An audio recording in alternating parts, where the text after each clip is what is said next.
Morty's Pub in Waterloo is a proud supporter of Waterloo Region Minor Football, and that's where we are tonight to introduce the head coaches for the 2026 summer OSFL season. Jordan Schmidt is the new U14 head coach. He's on my left. Steven Schwartz is the new U18 head coach for the Junior Warriors. And this year is Josh Alexander, who's been around football for a long time in this region. He will take over as the U16 head coach. We're going to start over here with you, Jordan. Give us a sense of your excitement about this opportunity for you and some of the development ideas that you've got in your head for these U14s. I think the biggest thing is we have a very loaded staff at U14. Just to name a few people, we do have guys like Corey Bentz. He's been he was one of UW's D-line coaches for the last couple of years as well. Our DC will be Sam Gardner, again, been around football for a while. As well, on the offensive side, we have guys like Joey Weber, Mike Vibby, a lot of guys who have been around football for a while, so it will really help in the development factor. And we also do have some younger guys coming in, so a couple players at UW who will be able to help with the U14 team and help us move our way towards the development side. But all in all, I'm very excited for the new opportunity. Yeah, a ton of experience on your coaching staff. I'll pass the mic over to you, Josh. Same question. What gives you the buzz about the U16s? Obviously, you were a part of it last season. And how do you want to help these kids get better at football? Well, I'll tell you, my excitement comes from a number of different things. First of all, having Jordan and Steve here at this table, knowing that they're taking over the 14 and the 18 program is pretty awesome because I know it's in great hands and we got some passionate guys. Looking at the U16 program, I think I'm probably most excited about getting a chance to work with the kids that I had back in the U14 team when we were able to have a lot of success there and able to bring back a lot of the same guys on the staff. So excited to not have to start at ground zero, I guess is probably the best thing. A lot of these kids will come in with a pretty good understanding of some of the things we want to do in all three phases of the game. So we're just kind of try to pick up where we left off there and give these guys a great chance to take their football to the next level. Same question to you, Steve. Go ahead, yeah.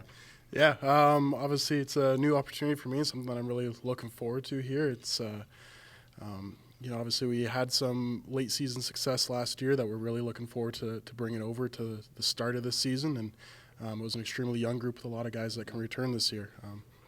So it's just continuing to build on top of what we were able to teach those guys, what we were able to get out of them last year, and bringing forward a little bit of a new staff with two new coordinators, Nick Orr and Preston Huggins. Obviously Nick being on offense and Preston Huggins being on defense. So looking forward to seeing those guys flourish in their roles and supporting them how I can. But when it comes down to it, it's just for the kids to let them be themselves and let their individuality express.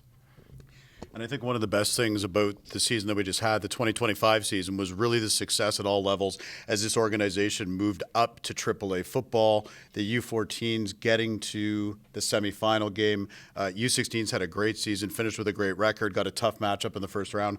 And like you said, Steve, obviously over the course of the end of the season, there was certainly growth and development in your U18 AAA program, obviously being part of that last year. Jordan, for the U14 kids, these are young kids, obviously, that are learning the sport, and it's about football development, but it's also about the lessons that you can teach them at this age to help create good values, good young adults, that kind of stuff. Can you take me through some of that side of it and how you want to help benefit these young men, not only with the football side of it, but also with just the real life side of it? I think the biggest thing is, especially because a lot of these kids, if they're in grade 8, they will be playing high school football in the fall.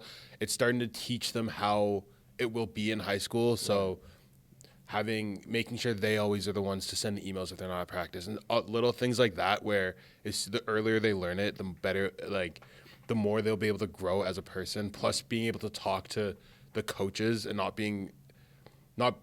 saying being scared of them, but being more intimidated to talk to someone older, having them kind of push past that barrier this season. Maturity, yeah. Have them mature in that sense. It'll help them leaps and bounds once they get to high school, Let's move into the U16 and just the success you had last year, Josh. Obviously, you guys had a really good season, ran into a bit of a juggernaut there in the playoffs, and sometimes that happens. The matchup doesn't bounce in your favor, but there's so many positives that I think you can take away from last season, the success that you had. Give us an evaluation of some of the things that you want to do and how you continue to foster this program, keep pushing forward at the AAA level, and some of the things you think about when it comes to these young men and the values you want to instill in them. So yeah, last year was our first year was pretty exciting to do what we did, and having the opportunity to do that with Jordan was fantastic.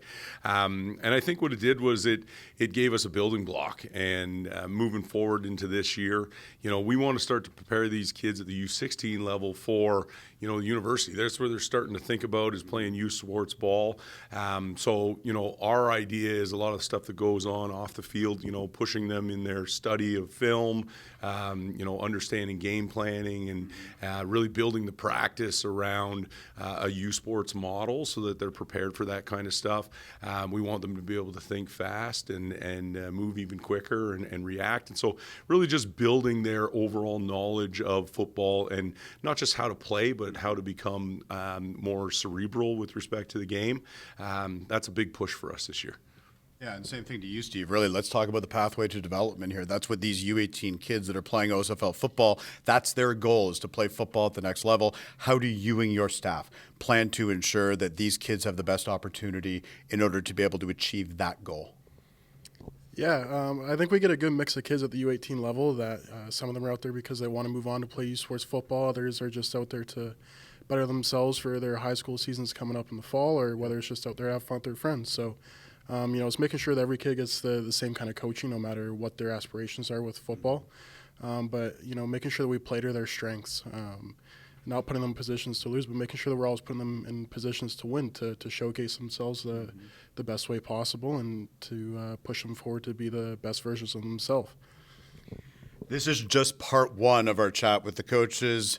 We will be back with another episode of this with Jordan and Steve and Josh. They all did a great job just explaining everything going on with Junior Warrior football. Super happy for all you guys. You have the opportunity to continue to be part of the Junior Warriors organization. Great coaches who I know are going to really help develop these kids both on and off the field. We will have more in our introduction with the coaches coming up here on 519 Sports Online, as well as with the Junior Warriors and their social media channels. Thanks for watching this episode. We'll be back in a little bit.